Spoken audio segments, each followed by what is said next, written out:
Assalamu alaikum wa rahmatullahi wa barakatuh. May the peace and blessings and the mercy of God be upon all of you. Welcome back to the next episode of the proof that Islam is the truth.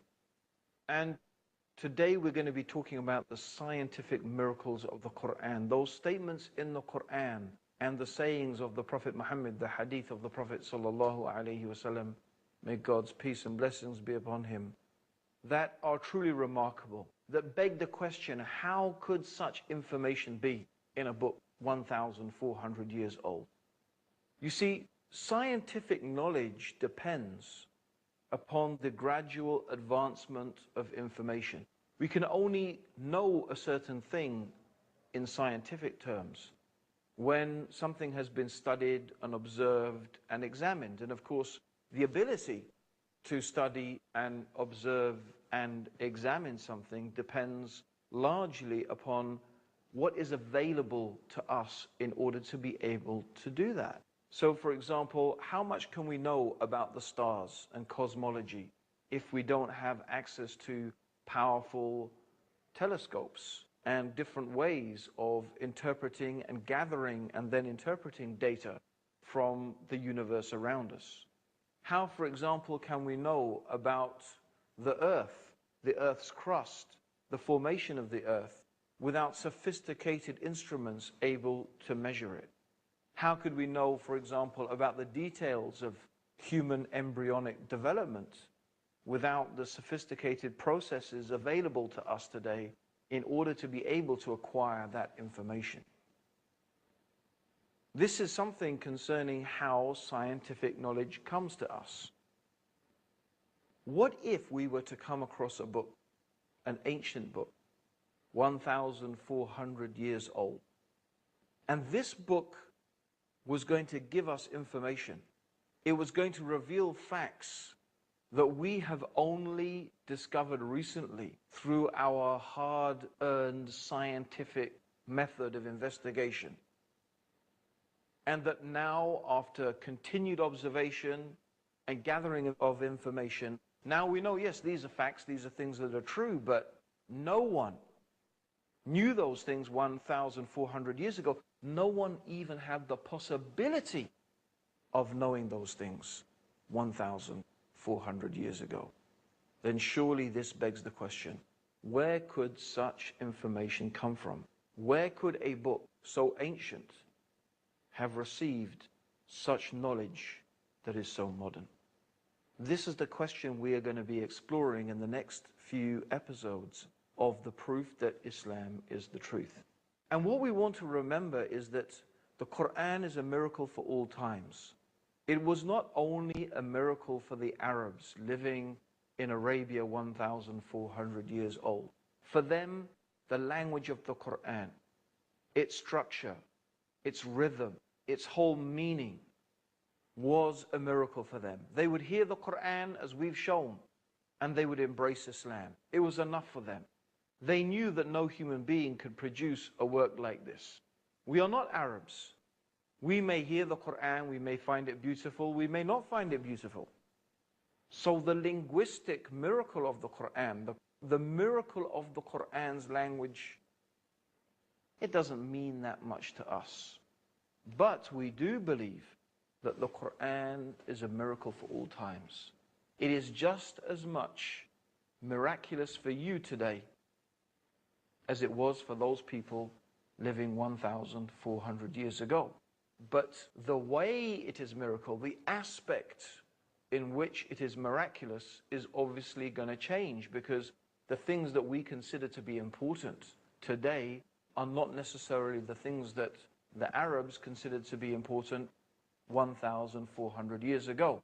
And just as poetry and language was what the Arabs living in the time of the Prophet Muhammad were so proud of, they were so proud of their linguistic abilities. Today, I think we could safely agree that it is scientific knowledge that we are proud of.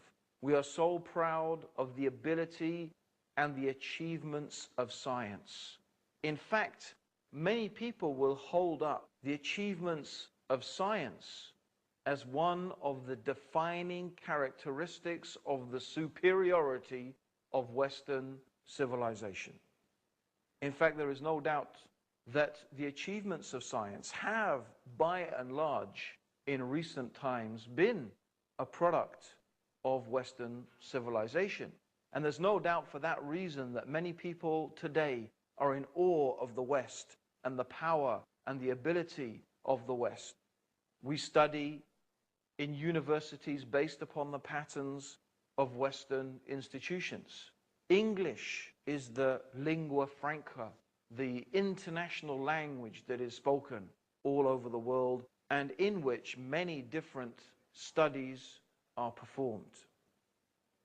And all this is really connected with science and the advancement in science and technology. So the Quran is a miracle to the scientist. The Quran is a miracle to the people of the 20th and the 21st century, just as it was a miracle to those people living in the desert 1,400 years ago.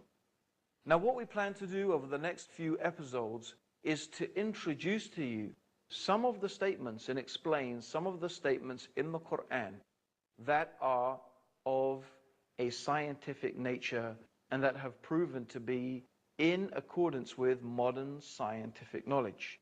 Now, before we go into it, I do want to mention a very important matter. And that matter is that the Quran is not a scientific textbook.